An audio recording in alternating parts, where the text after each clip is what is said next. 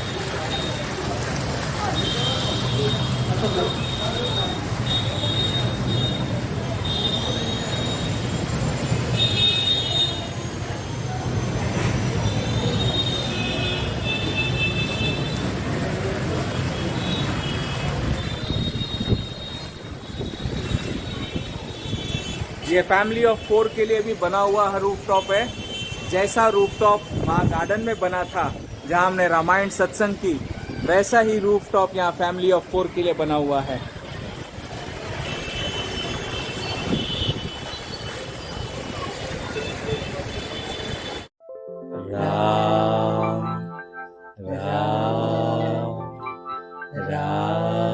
नमस्कार, जय श्री राम।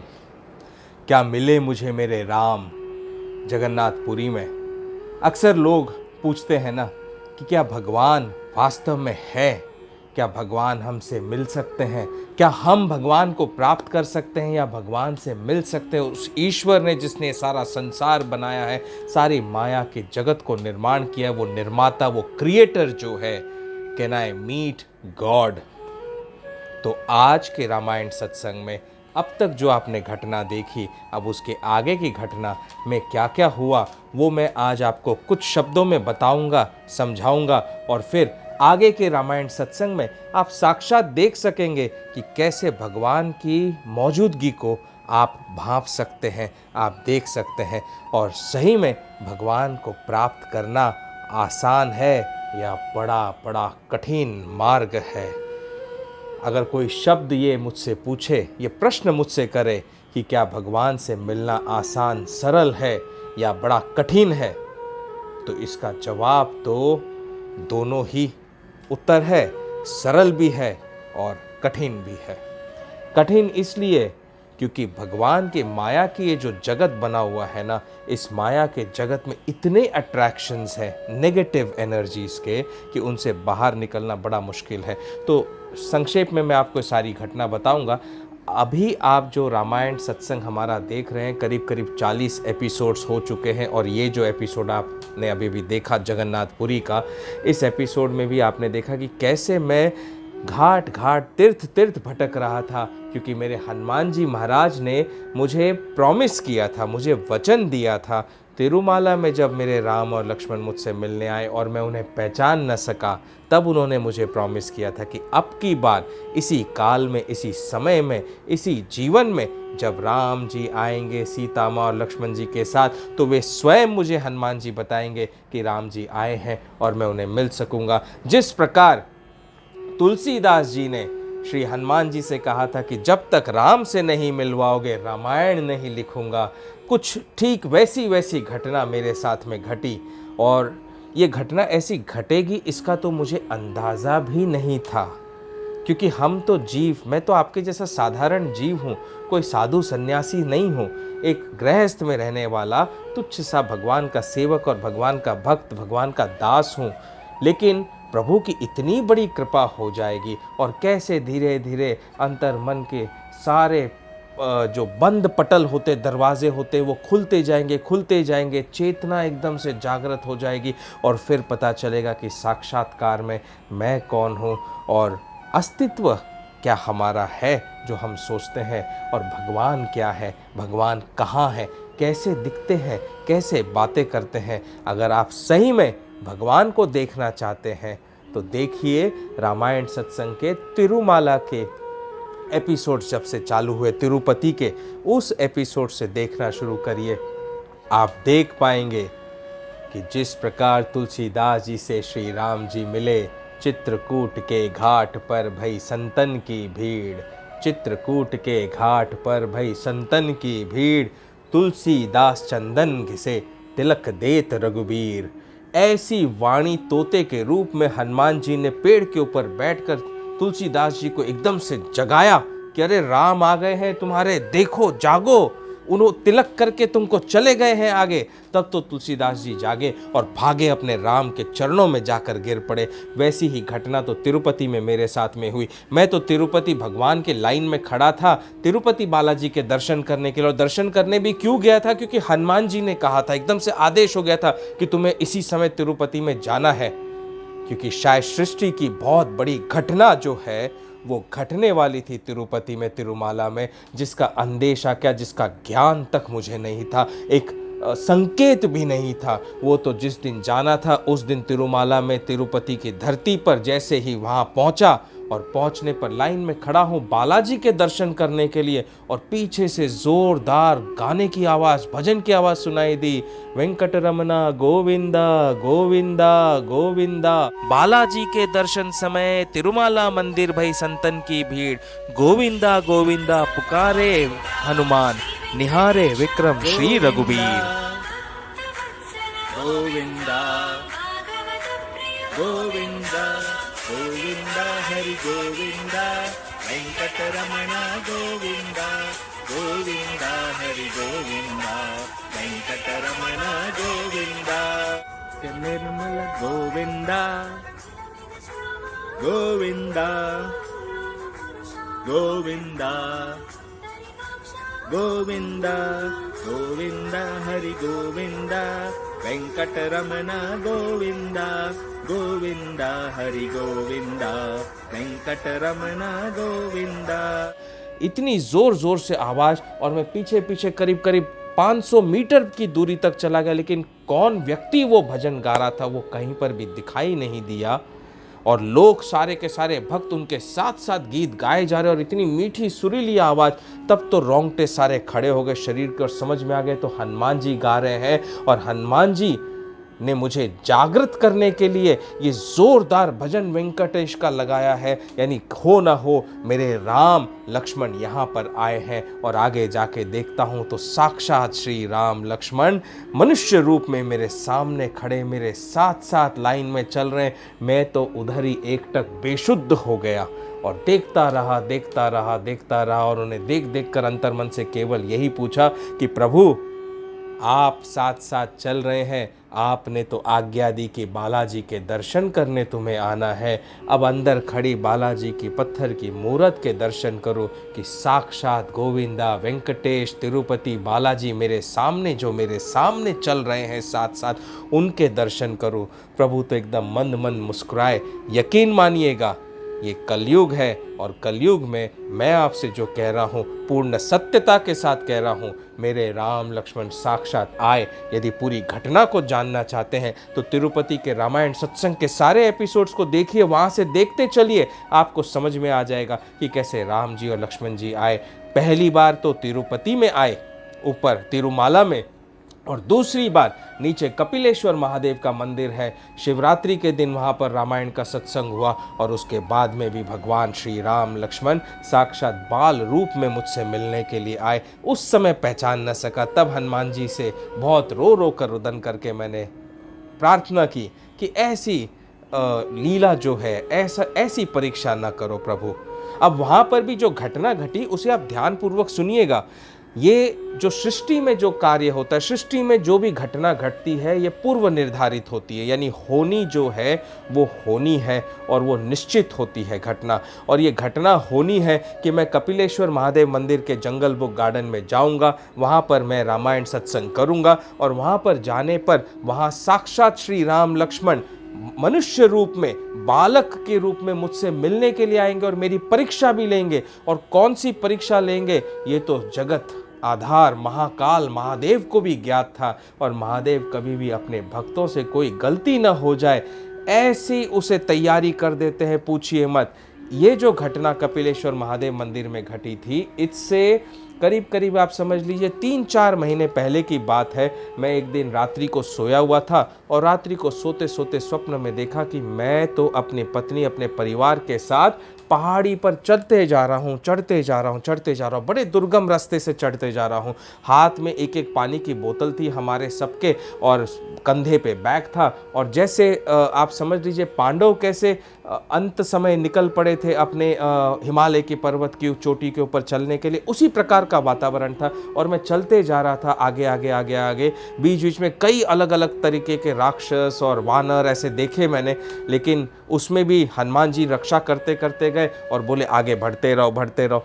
जब हम बढ़ते रहे आगे आगे पहाड़ी के रास्ते पे जा रहे थे, तो मैंने अपने परिवार से कहा कोई भी पानी मत देना, क्योंकि आगे ऊपर पानी पीने के लिए नहीं मिलेगा हमें, और पानी तो कहीं पर भी व्यवस्था नहीं होगी तो हम ऊपर चोटी तक कैसे पहुंच पाएंगे। तो मेरे परिवार के सब लोग बोलते कि हाँ ठीक है हम नहीं देंगे। लेकिन धीरे धीरे रास्ते में जितने गरीब मिलते गए, जितने प्यासे मिलते गए, मेरा परिवार उनको पानी पिलाता गया और पिला पिला कर उनकी सारी बोतलें खाली हो गई। बस मेरी बोतल मेरे पास में बची रही पानी की। अब मैंने कहा कि अरे तुम लोगों ने क्या कर दिया, स्वयं का तो ध्यान पहले रखना चाहिए। अगर स्वयं का ही ध्यान नहीं रखोगे, स्वयं ही नहीं बच पाओगे, तो दूसरों की सेवा कैसे करोगे। अब मेरी जो बोतल है पानी की वो मैं किसी को भी नहीं दे रहा हूँ। तो ऐसे बोलकर हम आगे चलने लगे। उतने में देखता हूँ तो पीछे से सफ़ेद धोती, सफ़ेद कुर्ता, सफ़ेद पगड़ी लगाए हुए और सफ़ेद चंदन का तिलक लगाए हुए माथे के ऊपर पीछे से एक व्यक्ति आता है, एक पुरुष व्यक्ति आता है। और वो आते आते एकदम आकर मेरे सामने ऐसे हाथ फैला के बोलता है, बेटा बहुत प्यास लग रही है, पानी दे दो। मैं अपनी बोतल की ओर देखता हूँ, मैं बोलता हूँ अरे भैया ये इतना सा ही जल बचा हुआ है, हमें तो ऊपर चोटी तक जाना है, इस पूरे परिवार का पालन पोषण करना है, इनको पानी कहाँ से दूंगा। नहीं मैं बोले बेटा मुझे दे दो, मुझे बहुत प्यास लग रही है, नहीं तो मैं मर जाऊंगा। और तड़पने लगते हैं वहाँ पर। और जैसे वो तड़पने लगते हैं तो मुझसे देखा नहीं जाता है, करुण हृदय पिघल जाता है। पिघल कर जो है मैं अपनी बोतल से उनको सारा पानी पिलाता हूँ। पिलाते पिलाते सारी बोतल का पानी समाप्त हो जाता है और वो एकदम हष्ट पुष्ट होकर खड़े हो जाते हैं और बोलते हैं तुम्हें मेरा आशीर्वाद है, तुम एकदम ऊपर चोटी तक ज़रूर पहुँचोगे। ऐसा कहते ही वहीं की वहीं वे अंतर ध्यान हो जाते हैं। उनके अंतर ध्यान होते ही मैं जागृत हुआ और जागृत होकर सोचने लगा ये कैसी घटना घटी स्वप्न में। ऐसी घटना तो बड़ी दुर्गम है, मतलब साक्षात कहीं ना कहीं कोई तो भगवान स्वरूप आए। अंदेशा था कि वे महादेव थे, महाकाल थे जो साक्षात मेरी परीक्षा लेने आए थे। तो मुझे उस समय तो ऐसा लगा कि महादेव मेरी परीक्षा लेने आए थे कि मैं एकदम कठिन परिस्थिति में, कठिन से कठिन परिस्थिति में जब पहुंच जाता हूं तो कैसे व्यवहार करूंगा, मेरा व्यवहार कैसा होगा, मेरा आचार विचार व्यवहार सब कैसा होगा। तो उन्होंने मेरी परीक्षा कर ली। लेकिन इस बात की पूरी पुष्टि और इस बात के बारे में पूर्ण जानकारी मुझे मिल पाई और मैं समझ पाया जब मैं कपिलेश्वर महादेव मंदिर तीर्थ जो है तिरुपति में वहाँ पर पहुँचा। वहाँ रामायण सत्संग होने के बाद जब राम और लक्ष्मण साक्षात मुझसे मिलने के लिए वहाँ पर आए बाल रूप में, और लक्ष्मण जी इधर मेरी बाईं ओर बैठे, उनके बाजू में राम जी बैठे थे, श्री राम। यकीन मानिएगा वो एपिसोड आप देखोगे ना, आपको यकीन आ जाएगा कि भगवान साक्षात आए। क्योंकि भगवान जब उस गार्डन में घुसने वाले थे, आने वाले थे, उसके कुछ देर पहले ही सारे वानर बाहर से निकल कर आ गए, फैल गए वहाँ पर। और पुरुष और व्यक्ति जितने थे गार्डन के वो सब धीरे धीरे खाली होते गए। यहाँ तक कि उस गार्डन का सिक्योरिटी गार्ड था वो तो सो गया और मेरे पीछे 2 व्यक्ति और बैठे हुए थे उस गार्डन में, वो भी एकदम गहरी निद्रा में चले गए। अब इतनी घटना अचानक से दोपहर के 3:30-4 बजे घटे तो आप सोचिए कि भगवान के आने का अंदेशा होता है कि नहीं होता। लेकिन मेरी बुद्धि, माया की बुद्धि नहीं समझ पाई कि भगवान आए। तो लक्ष्मण जी बाल रूप में मेरे पास में बैठे थे, राम जी भी बैठे थे। और देखिए वो शिव जी की जो मेरी पानी की परीक्षा थी वो क्यों भगवान शिव जी ने की। उन्होंने मुझे तैयार किया था इस दिन के लिए कि इस दिन जब राम और लक्ष्मण आएंगे तो मैं पानी के लिए मना न करूं। हुआ क्या, जब लक्ष्मण जी और राम जी मेरे से बातें कर रहे थे, वार्तालाप करते करते राम जी के रूप में जो बालक था, बड़ा बालक, उसने लक्ष्मण जी की ओर देखा, छोटे बालक की ओर, और छोटे बालक ने मुझसे कहा भैया प्यास लग रही है। अच्छा, उस समय मेरे आसपास कहीं पर भी पानी की बोतल रखी हुई नहीं थी। मेरी पानी की छोटी बोतल तो मेरे बैग के अंदर थी और गार्डन तो बहुत बड़ा है, दुकानें बहुत गार्डन के बाहर 1-आधा किलोमीटर दूर है समझ लीजिए। तो उन्हें कैसे पता कि मेरे पास में पानी की बोतल है।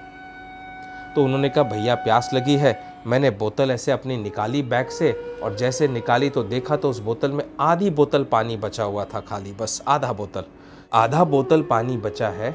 और इसे अगर मैंने इन्हें दे दिया तो मुझे पानी पीने के लिए मेरे पास में पानी बचेगा नहीं, फिर इतनी दूर जाकर पानी लेकर आना पड़ेगा, और रामायण सत्संग भी करना है, रिकॉर्डिंग भी करनी है, कैसे होगा। लेकिन फिर भी वो घटना जो है ना 3-4 महीने पहले वाली पूर्व वाली स्वप्न वाली घटना वो याद थी कि कैसे वो व्यक्ति आए थे और जल मांग रहे थे मुझसे। मैंने कहा ये भी बालक है, प्यासे हैं बेचारे, तो इनको जल देना चाहिए। तो मैंने वो जल की बोतल जो है अपनी ली, बिस्लेरी की बोतल थी छोटी आधी, और वो उनको हाथ में दी। तो लक्ष्मण जी ने राम जी को दिया बोतल पानी पीने के लिए, जो राम बड़े बालक के रूप में आए थे।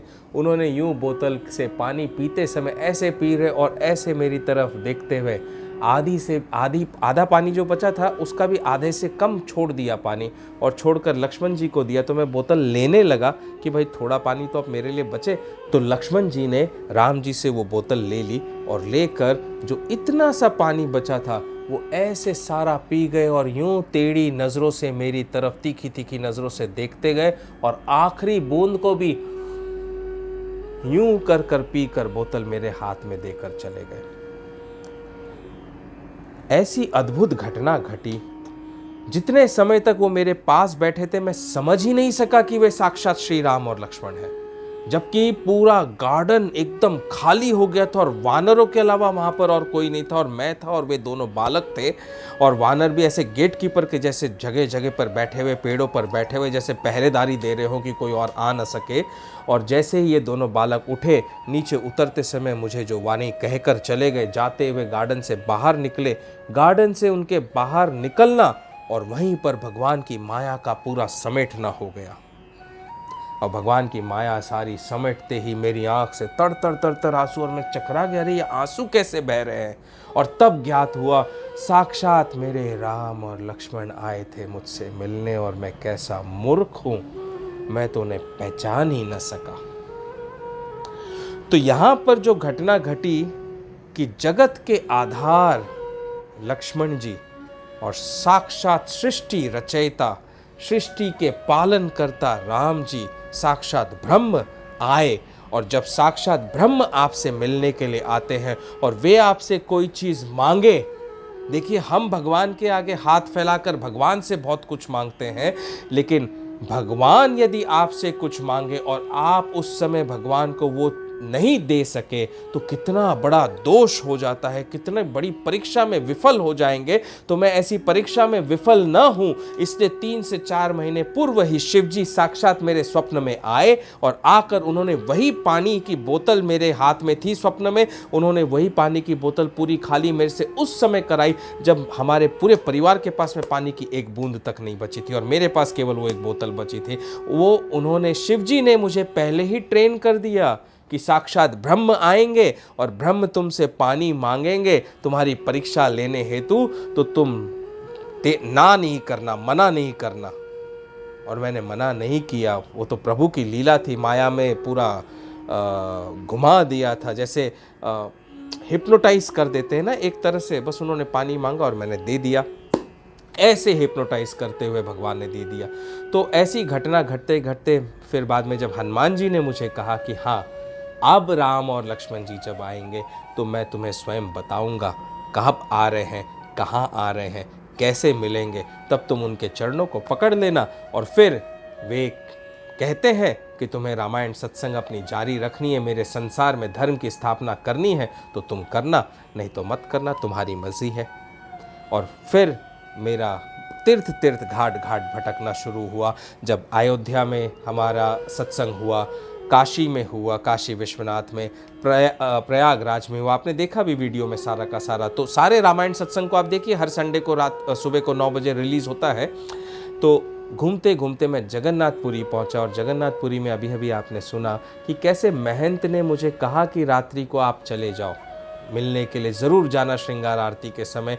वो महंत नहीं, मैं तो कहता हूँ महंत के रूप में हनुमान जी उनके अंदर प्रवेश कर मुझे वाणी दे गए थे कि तुम्हें जाना है, क्योंकि वही भजन जो तिरुमाला में बजा वही भजन यहाँ पर भी बजा जगन्नाथपुरी में। अब सोचिए तिरुमाला कहाँ है ना। और जगन्नाथपुरी कहाँ है। तिरुमाला का साउथ इंडियन वाला भजन वेंकटरमणा गोविंदा गोविंदा, वो वाला भजन वहीं पर उसी समय बजा जब महंत ने मुझसे कहा कि आप जाना श्रृंगार आरती में, और मैं जा नहीं पाया। प्रभु की माया ऐसी प्रबल थी कि पूछिए मत। अब आपको देखते देखते लगता होगा ना, सुनते हुए, कि कितना कठिन है प्रभु से मिलना, भगवान से मिलना। और फिर मैंने अपनी ट्रेन की टिकट कटवाई। आपने देखा एक दिन जगन्नाथपुरी में और ठहरा।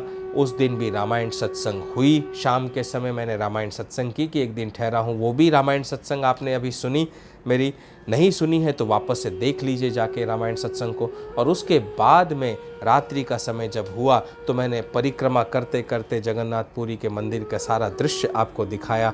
फिर हम भोजन करने के लिए गए, और भोजन करने के बाद मैं उस दिन बड़ा जागृत अवस्था में था कि आज तो कुछ भी हो जाए, सोना नहीं है। आज कुछ भी हो जाए, मुझे मेरे राम से मिलना ही मिलना है। और ऐसे इंतज़ार करते करते 10 बजे करीब ठीक मैं अपने परिवार के साथ जगन्नाथपुरी के मंदिर में प्रवेश कर गया। रात्रि के 10 बजे, क्योंकि उन्होंने कहा था श्रृंगार आरती जो है रात्रि के 10 साढ़े 10 बजे से 11:30 12 बजे के बीच में कभी भी हो सकती है, तो आप 10 बजे मंदिर में प्रवेश कर लेना। और हम मंदिर में प्रवेश कर गए। मंदिर की सीढ़ियों में जैसे रात्रि को चढ़ रहा था, देखिए अभी बोलते बोलते भी मेरे हाथ पैर के रोंगटे खड़े हो रहे हैं। इतनी भीनी भीनी वहाँ पर चंदन की खुशबू, तुलसी की खुशबू आ रही थी मंदिर के अंदर कि मुझे प्रतीत हो रहा था कि शायद साक्षात भगवान राम आ रहे हैं यहाँ पर, या आ चुके होंगे, कल रात्रि को आ चुके होंगे। मैं नहीं आया उनसे मिलने के लिए, मैंने इंतज़ार करा दिया। प्रभु से माफ़ी मांगते मांगते मैं एकदम गर्भगृह के पास में पहुँचा जगन्नाथ जी के। और वहाँ के ब्राह्मण जो थे वो भगवान जगन्नाथ जी के मंदिर के गर्भगृह में प्रभु की श्रृंगार आरती में लगे हुए थे। उनका पलंग सज रहा था, उनके बिस्तर लग रहे थे, उनके कपड़े चेंज हो रहे थे, और खूब ज़ोर शोर से जो है जगन्नाथ जी की आरती हो रही थी। अब वो आरती तो वीडियो रिकॉर्डिंग अलाउड नहीं होता है, तो मैं आपको दिखा नहीं सकता हूँ, उसका सत्यता का प्रमाण नहीं दे सकता हूँ। लेकिन मैं जगन्नाथपुरी में था, वो सत्यता का प्रमाण तो आपने देखा कि 3 4 5 एपिसोड आपने देख लिए जगन्नाथपुरी के, कैसे कैसे कौन कौन सी घटना घटी वहाँ पर। तो मैं उस रात्रि को 10:30 से लेकर 11:30 तक गर्भगृह के एकदम सामने हाथ जोड़े प्रभु के खड़े रहा, और हरे कृष्ण कृष्ण कृष्ण हरे हरे, हरे राम राम राम हरे हरे, ऐसे भजन कीर्तन जोर जोर से करते रहा, ताली बजा बजा कर हरे कृष्ण का मंत्र जाप करते रहा। मेरे साथ साथ सारे भक्त जितने वहाँ पर मौजूद थे वे सब भी जोर जोर से वही भजन कीर्तन करने लगे, और चौंक गए कि देखो कितनी जोर शोर से भजन कीर्तन कर रहा हूँ। आंखों से आंसू बहे जा रहे थे तर तर तर तर तर तर, और प्रभु से प्रार्थना करे जाता, प्रभु कल रात्रि को आपने मुझे पुकारा था, बुलाया था, मैं नहीं आया, मुझसे भूल हो गई, अब तो आप आ जाइए, मुझे मिल जाइए। चारों तरफ हर भक्त में ढूंढता रहा, वहाँ पर मैं जगन्नाथ जी में हर जोड़ी को देख रहा था, कहीं ये तो राम और सीता नहीं है। और 2-3 जोड़ी तो ऐसे दिखी कि राम जैसे आदमी आगे पीछे उनकी पत्नी, उनके पीछे उनका भाई, ऐसी जोड़ी भी देखी, उनको भी देख रहा था कि, लेकिन कहीं मर भी किसी में भी वो जो फीलिंग होती है, वो जो एक्सपीरियंस होता है, मतलब अंदर से आता है कि नहीं यही भगवान है, वो नहीं आया वहाँ पर। और 11:30 बजे आरती, श्रृंगार आरती पूर्ण हो गई, और श्रृंगार आरती पूर्ण होने के बाद मेरा मन एकदम खिन्न सा, उदास सा हो गया। मंदिर के किवाड़ बंद होने लगे, सब ने कहा मंदिर से बाहर निकल जाइए। बाहर निकला, और मंदिर के मेन गेट जो एकदम एग्जिट गेट है उसके और गर्भगृह का जो मेन मंदिर है उसके गेट के बीच में जो स्थान है, वहाँ पर भी चारों तरफ घूम घूम कर मैंने खूब ढूंढा अपने प्रभु को, राम को, कि हनुमान जी तो कह गए थे कि आने वाले हैं, लेकिन यहाँ तो मुझे कहीं पर भी राम जी मेरे नहीं दिखाई दिए, मेरे लक्ष्मण जी नहीं दिखाई दिए, मेरी सीता माँ नहीं दिखाई दी। और मन जो है एकदम उदास सा हो गया। प्रभु को पाना इतना आसान नहीं है, वो जब चाहेंगे तभी जनाएंगे, जब तक वो नहीं चाहेंगे तब तक नहीं जनाएंगे। देखो मैं तिरुपति में तिरुमाला में जब गया था तो उन्होंने स्वयं जना दिया मुझे कि मैं हूँ सामने खड़ा, पहचान लो मुझे, लेकिन बात करने से मना कर दिया, किसी को बताने से मना कर दिया। मुंह एकदम से सिल गया और हिप्नोटाइज होकर मैं उनके साथ साथ तिरुमाला के बालाजी के गर्भगृह तक गया, प्रभु के साथ में जाके दर्शन किया। और प्रभु ने बताया मुझे तिरुमाला के मंदिर में घुसते समय कि देखो ये जो गुंबद यहाँ पर लगा हुआ है ना, ये डायरेक्ट कनेक्शन है ईश्वर से। जैसे तुम्हारा कनेक्शन होता है ईश्वर से, डायरेक्ट कनेक्शन है, उस समय मैं प्रभु के आगे हाथ जोड़े जोड़े खड़ा था और उनके बड़े सुंदर दर्शन, और अंदर बालाजी के भी दर्शन बहुत सुंदर कराए उन्होंने, खूब समय तक रुकवा कर। मतलब जैसे उधर के पूरे मंदिर के जो पुजारी हैं तिरुपति के, और बालाजी के पास में जितने पंडित खड़े होते हैं और ब्राह्मण होते हैं, सिक्योरिटी गार्ड होते हैं, सब के सब जैसे हिप्नोटाइज हो गए हो उस क्षण के लिए। और मैं वहाँ पर खड़ा बालाजी के भी दर्शन कर रहा हूँ खूब सुंदर से, और साथ में मेरे राम लक्ष्मण साक्षात मनुष्य रूप में खड़े हैं, वो भी दर्शन कर रहा हूँ उनके। और दर्शन करते हुए जैसे ही घूमा कि अब तो राम के चरण पकड़ लूँगा, और देखता हूँ तो वो एकदम अंतर ध्यान गायब, मंदिर के अंदर से ही गायब। मैं भागा बाहर कि वहाँ से तो मंदिर में जो लोग दर्शन करने आते हैं, लड्डू लेने जाते हैं, वहाँ तो दिखाई देंगे।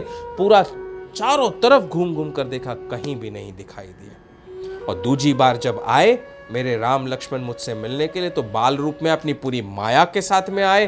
तो मायापति अपनी माया के साथ में आएंगे तो हम जैसे साधारण जीव, क्या बड़े बड़े साधु सन्यासी संत भी उनकी माया में आ जाते हैं, वे भी नहीं पहचान पाते हैं कि भगवान आए हैं कि नहीं आए हैं। और इसी लालसा से, भगवान से मिलने की लालसा से मैं घाट घाट भटकते भटकते जगन्नाथपुरी पहुंचा, और वहाँ पर भी अंतिम दिन मन उदास हो गया कि राम तो आए नहीं। रात्रि में हनुमान जी से प्रार्थना की, बाबा श्री राम तो मुझे मिले नहीं, अब आगे क्या होगा, कहाँ मिलेंगे मेरे राम। बाबा ने फिर मुझे स्वप्न में दर्शन दिए और कहा, धीरज धर्म मित्र अरुणारी, आपत काल परीखी है चारी। मैं बाबा से कहा, ये जो रामायण का दोहा है इसका इस समय क्या अर्थ है? तो उन्होंने कहा, धीरज धर्म मित्र अरुणारी। तो धैर्य रखो पुत्र, धीरज रखो। जब मैंने कहा है कि राम आएंगे और साक्षात मनुष्य रूप में आएंगे तुमसे मिलने के लिए, तो वे आएंगे, लेकिन अब की बार उनसे आने के पूर्व तुम्हारी एक परीक्षा और होनी बाकी है, और वो परीक्षा लेने के लिए साक्षात महाकाल महादेव तुमसे मिलने आएंगे माँ पार्वती के साथ। बस पहचानना तुम्हारे हाथ में है, जानना तुम्हारे हाथ में है। उस परीक्षा में यदि सफल हो गए तुम, और माँ के प्रश्नों के उत्तर तुमने सही सही दे दिए, तो साक्षात श्री राम लक्ष्मण और सीता माँ के साथ में तुम्हारे दर्शन होंगे और उनसे बातें भी होंगी। अब इस पूरी घटना को क्या हुआ आगे जानना चाहते हैं तो आगे आने वाले रामायण सत्संग के एपिसोड्स को ध्यान से देखिएगा, ध्यान से सुनिएगा। मैं इस कलयुग में आपके लिए साक्षात प्रूफ हूँ, जीता जागता प्रूफ हूँ, जो सीना ठोक कर कह सकता हूँ, भगवान की भक्ति प्रेम में कह सकता हूँ, अहम से नहीं भक्ति भावना से कह सकता हूँ कि मैंने मेरे राम को देखा है। मेरे राम आए, मेरे कृष्ण भी आए मुझसे मिलने के लिए, और मैं भगवान से मिलता हूँ। मुलाकातें होती हैं, बातें होती हैं, और प्रभु को जो कार्य करवाना है वो कार्य भी वे करवाते हैं। बस आपको मेरे साथ जुड़ना है, क्योंकि ये प्रभु की आज्ञा है। मुझे तो आपसे कुछ नहीं चाहिए, क्योंकि मुझे तो जब एक बार जिसे राम मिल गए उसे क्या चाहिए, उसे संसार में कुछ नहीं चाहिए। वो तो राम के सहारे अपने जीवन की नैया से पार हो जाएगा और राम के चरणों में डूबा हुआ है। बस आप यदि राम से मिलना चाहते हैं और राम के दर्शन करना चाहते हैं, साक्षात राम को पाना चाहते हैं, तो मेरे साथ आपको जुड़ना होगा और अपने आप को कौस्तुभ मणि बनाना होगा। जिस दिन आप कौस्तुभ मणि बन जाओगे उस दिन साक्षात राम आपको मिल जाएंगे। ये मैं आपको एकदम यकीन के साथ और पूरे 100% प्रूफ के साथ में बता सकता हूँ और कह सकता हूँ। जय श्री राम। आगे के रामायण सत्संग को ज़रूर देखिएगा। जय जय सीताराम। राम